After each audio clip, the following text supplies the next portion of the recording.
Hello David, thank you for joining me today. It's my pleasure, Amanda. Now you've just written your third book, Yep, third book. which is How Your Mind Can Heal Your Body. Yep.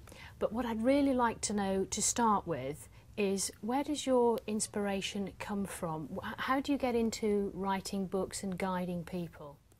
It's just always something that I've really loved ever since I was young. In fact, you know, one of my earliest memories, and this will sound kind of daft, but one of my earliest memories is whenever I learn something really interesting, the first thought that pops into my head is, how can I teach that, or how can I explain that to someone? And then I find myself excitedly explaining it to someone. So even since I was young, I always kind of thought, I love teaching in some kind of capacity, but I think as I was growing up, you kind of forget that, and you get into the whole school thing, and then I went into the university thing, and it's just been kind of gradually realising that this is something that I absolutely love doing. You know, for me, it's more about the learning something new and then wanting to share it with people that keeps me going. So when you come across a new idea or a new concept, do you try it out in your own life first?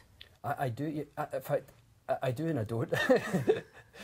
Sometimes, you know, if I get something really, really that I think is great, then my natural tendency is to apply it in my life, of course, is what you would do. But sometimes, you know, I can't wait to just tell people, this will really work. I wait and try it, go try it.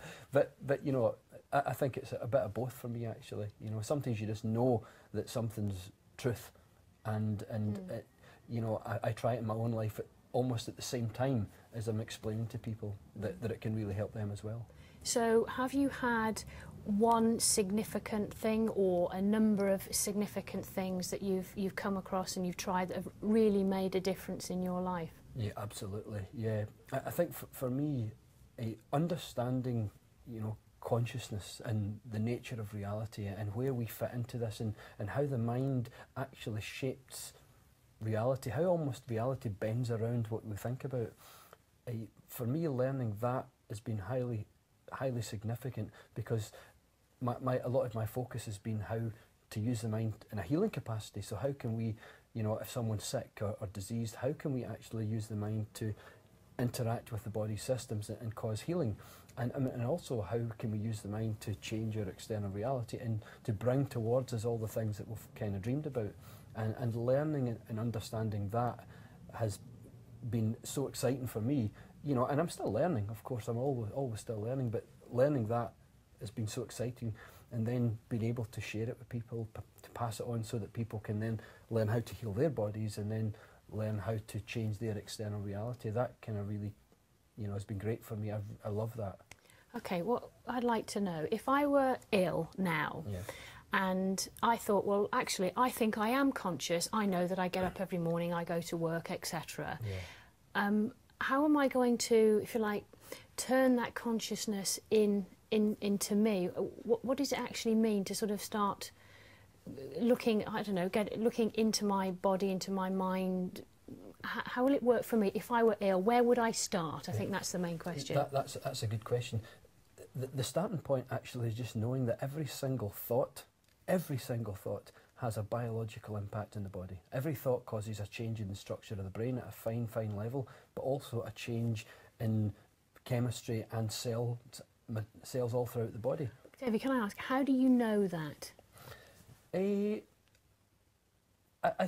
First of all, I've always just kind of known, as I've kind of grown up, I've just kind of known. I've read about it a lot, but I've been doing a lot of my own research, you know, over the last, you know, several years, where I've actually interviewed people and spoken to people and had stories sent to me, and I've said, how did you heal your body? I mean, I'm talking about people who had cancer, people who've had diabetes and asthma and arthritis and a whole host of illnesses. I say, what exactly did you do? And amazingly, most of them did exactly the same thing. That really took me by surprise. Most people did exactly the same thing. But what I sought to do from there was find the scientific evidence that actually proves that what they did really helps. So I guess that's how I've come to know it, through learning what people did and then realising there is a lot of scientific evidence that totally explains that what they did, of course, that's going to work. So the key really is to imagine healing taking place inside your body, and that sounds really simplistic, but actually that's what people do. You know, if a person has a tumour, for example, the majority of people whom I have interviewed who've healed themselves and using the mind, whether that's the mind coupled with medicines, chemotherapy or radiotherapy or alternative therapies, or purely on its own, they've all imagined inside their bodies and imagined the tumour just getting smaller and smaller and smaller and smaller and smaller. And I know that sounds simplistic, but that's what they've all done. And certainly in terms of what neuroscience has taught us now, is that when you imagine something like that happening, the brain actually thinks it's happening, because the brain doesn't seem to be able to tell the difference on a microscopic level between whether something's really happening or whether you're imagining it. For example, if I did that with my finger, then the brain would be recording the movements of my muscles and causing growth between cells in the brain. But if I, instead of doing that, I just imagined doing that, and you had to take an MRI scan of my brain, it would look exactly the same whether I'd done that or whether I just imagined doing it.